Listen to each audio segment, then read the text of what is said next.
What is going on, Nuggets Nation NBA fans? My name is Tom Leuthner. Welcome back to Nuggets Today, presented by Fan Arch. We are almost done with the Greece trip, so I'm still trying to get a move on packing and get everything done, but I did want to get one more episode at least out to you guys, so I'm going to do that right now. Now, the first thing I want to talk about is something that the Nuggets actually posted on Instagram, and that is how good Aaron Gordon was in the clutch. And we all know it. We all saw it. I mean, the putback was easily one of the best plays that I might have ever seen from the Nuggets in the clutch. Obviously, you have some Jamal step backs.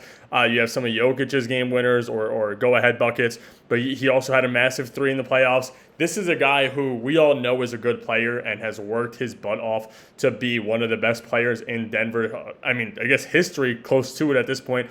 Obviously not a top 10 player in Nuggets history, but one of the guys who made probably the most impact that we've seen on a team coming in as a role player who wasn't supposed to be this good realistically. So it is nice to see. But then you look at what he did this season and his clutch shooting, and having a guy like Jamal, obviously prior to AG or even with AG, has been massive just because of the game winners that you look back and you watch Jamal hit. You see, obviously, the Lakers, he does his thing against. In the bubble, he had his game. So again, he's a massive player. He's super clutch, and he's something that we're going to get into now.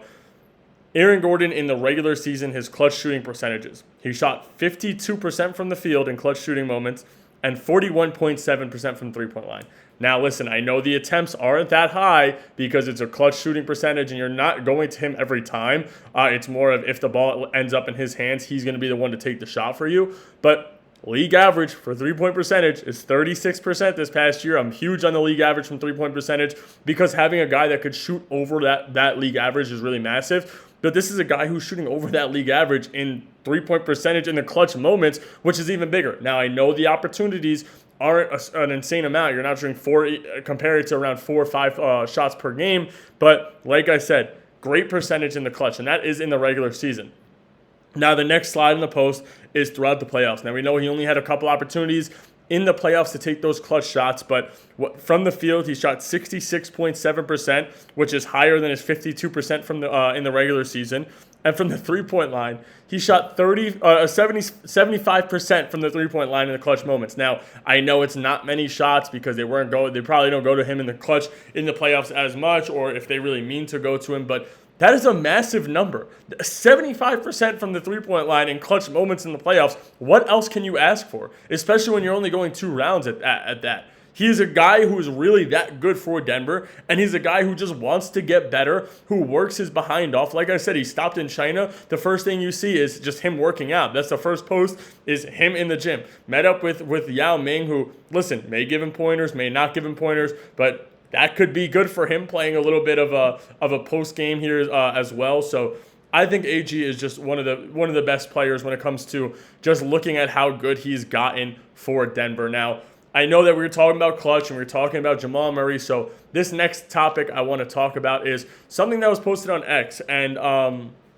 somebody asked Kevin Durant, what makes Jamal Murray so dangerous as an individual player? And Kevin Durant said he's a supreme shot maker from anywhere, which is it's true. I mean, again, we've seen it. Like I said, in the bubble, him and Donovan Mitchell's 50-point games. Then you have his clutch moments against the Lakers in the playoffs and in the regular season when you needed to. I know everybody gets frustrated with Jamal, including myself. When it came to trading either Jamal or MPJ, I was very big on the train of trading Jamal, which I know isn't a good thing. But I just get so frustrated with him and his injury history, obviously. But you can never forget what he really did for Denver and how good and dangerous of a player he is. Now, this is a guy who has never been named to the All-Star game, and I think that he may not have been snubbed here or there. His numbers were good enough. Unfortunately, he's in the Western Conference, which held names like Steph Curry, James Harden, Chris Paul. You have all these guys who have just continued to dominate in the Western Conference, and Jamal has been one of them. Now, am I saying he's a top 5 second option in the NBA? No, I don't think he's anywhere close. I would love for him to be a third option, but unfortunately, contractually, that doesn't work. But again, he is a shot maker. Now, I love to see some more from him in certain aspects of his game, but if you have a guy like Kevin Durant, who is arguably the best scorer of all time in NBA history, talking about, or individual scorer of all time in NBA history, maybe besides a guy like James Harden, then you have to understand that Jamal is elite. And he's definitely better than what we all believe when he has his bad games. I know that we're not sitting here saying Jamal's not a great player, but when he has his bad games, I know that we all flip out. I won't say that I'm not going to say that I don't do it, but I definitely do as well. So it's nice to hear a guy like Kevin Durant say something like that. Now, the next topic I want to cover here is the Nuggets poll. Now, Sleeper Nuggets on X posted in the Nuggets fan chat. Actually, if you're not in that, I would go ahead. You just look it up and join the channel. He posted his poll, and it's what's the most likely to happen according to the Denver community.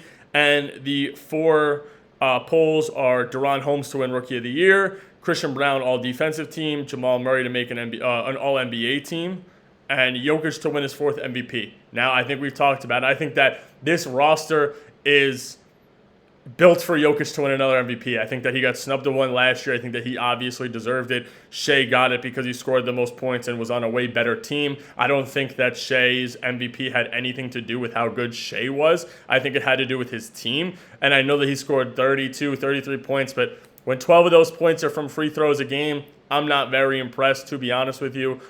He's a good scorer. He's a very good basketball player. But when you're shooting 12 free throws and you're averaging 33 points, I'm not too impressed with it. Now, you're a guy in the NBA who I think he had 1 triple-double the entirety of last year, which is hysterical to me. Jokic is out here breaking records, and he wasn't getting any of the love, obviously. So I think that a majority of the community believes that Jokic is going to be the guy who will be winning his 4th MVP, out of all those other options.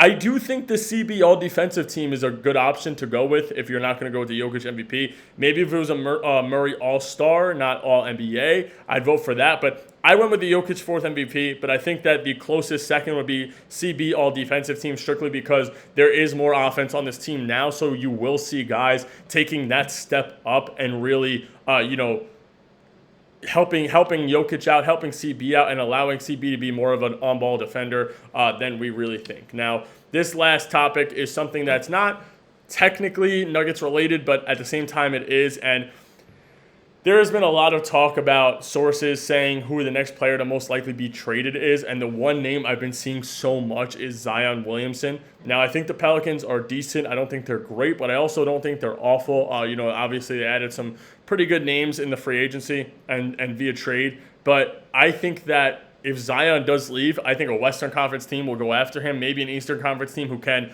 afford to give up a lot for him and actually try to either make a push or develop.